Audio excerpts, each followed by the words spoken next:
poesia no século passado, que dizia Rio do Norte, capital natal, em cada esquina, poeta em todo o beco, o jornal, até mesmo porque a cidade perdeu a sua geografia, cresceu exageradamente, fragmentou bastante. Antigamente era meio que uma igrejinha, e hoje são tantos polos, são tantos lugares, né, inseridos nessa mesma paisagem da cidade, que há uma profusão muito grande de poetas.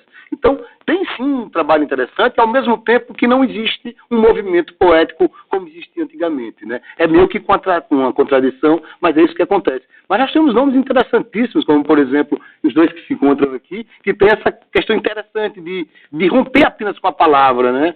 A Drica, ela é performática, né? O Leto, ele coloca o som na poesia dele. Então, a poesia precisa desse movimento novo, né? Mas a gente podia citar poetas aí como Ada Lima, que é uma poeta muito interessante, nova, Lisbeth, né? O pessoal de Quais Novos tem um movimento poético incrível, o Casarão da Poesia, podemos citar aí Theo Alves, podemos citar o Hector Gama, podemos citar a Yara Maria, enfim, então uma profusão interessante, né?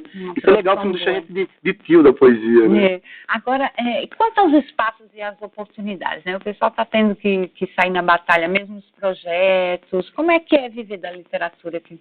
Mas complicado, viver da literatura, eu acho que não há quem vive em Natal. A gente pode até falar que vive da música, das artes plásticas, mas da literatura em si é muito complicado. É aquele poema do Carlos Drummond, né, o poeta federal brigava com o poeta estadual, que brigava pelo poeta municipal, enfim, viver de poesia eu acho complicado. Mas agora os espaços, eles estão se abrindo sim, como está se abrindo para a música, né? A cidade se transformando, ela abre muitos frontes, né? Eu acho importante que, como tivemos no movimento da poesia marginal, a poesia alternativa, a qual eu sou fruto, né, desse movimento, dessa efervescência incrível no final dos anos 70, eu acredito que falta isso, um movimento que precisa de amálgama para juntar essa galera, esses talentos, né? A gente tem esse problema na arte, Cris, que é a antropofagia de egos, né? Que é muito forte, de vez em quando você vê uma polêmica que se instaura em Natal. Aliás, do século XIX, que há essa polêmica nesse submundo da literatura. Acaba apimentando, né? Sem dúvida, né? Sem dúvida.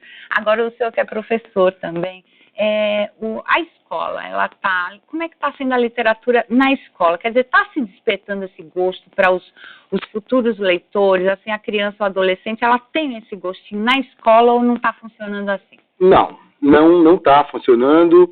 Quando a criança começa a entrar na escola, em vez de ter prazer para a literatura vem como um castigo.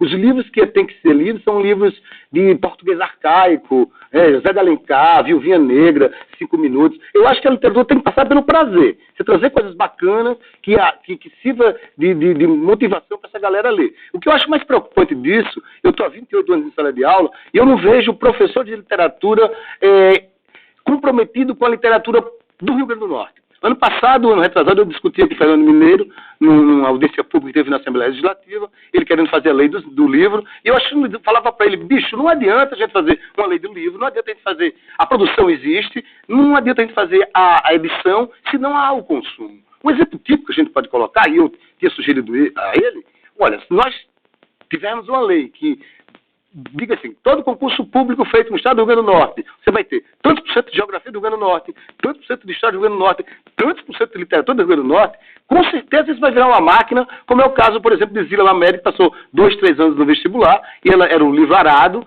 e esse livro foi republicado várias vezes e sumiu mesmo no mercado. Então, tem que ter o consumo, isso passa necessariamente lá no comecinho lá. Criança, saber dos poetas que existe no nosso estado, que são muitos e fantásticos na história do Brasil, né?